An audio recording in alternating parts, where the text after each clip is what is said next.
guys kung bakit namaga dito, kinagat ako ng ipis. Hindi na ako, takot ako sa ipis. Alam mo, tinatapakan ko yung ipis. Ayoko siya paluin. Tinapakan ko na lang. Kaya ko. E di syempre, kinagat na ako. Sabi ni mama, namamaga daw, namamaga niya. Aray mo, baka. Di matapos yan. Ang laki-laki ng kinagat. Kaya niya ako nangangati kanina pa eh. Dito, kamot-kamot ko na. Kinakamot ko na. E di syempre, tingnan mo ang nangyari. E di namaga.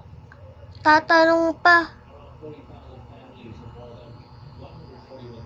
May gumanda ba? Aray mo. Uy, hindi kayo nagbe-message sa message dyan sa, nagme-message dyan ng, mga chat nyo. Ang duga nyo, bakit sa kanila 1K, edi 25K. At saka, ang dami nilang like, pat sa akin, ang kukunti, sapakin nyo ako kayo. Inuuno nyo ako.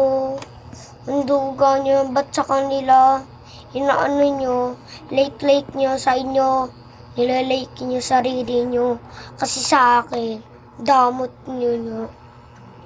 Di ko naglalike, kitang-kita ako sa isip utak ko, ha. Isip utak kayo? Mag-aral kayo, panay kayo tablet, at saka cellphone. iPhone 50 Pro Box. At saka mayroon pang 70. Ang yayaman nyo. Pag naubos yung pera nyo.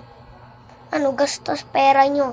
Ginagastos nyo, pambili ng ulam, pambayad ng kuryente, pambayad lahat ng mga ganyan. Bumili kayo sa grocery, hindi yung pagsisisihan nyo. Alam nyo, pag walang pera, mahirap. Pag may pera, hindi mahirap. Pag hindi nyo inubos yung ulam nyo niluluto ng mama nyo, sayang pera. Paghahanapin ng ulam, katulog sa mga bata, nagpupulot ng mga basurahan, walang makain. Ay, sa puta ka.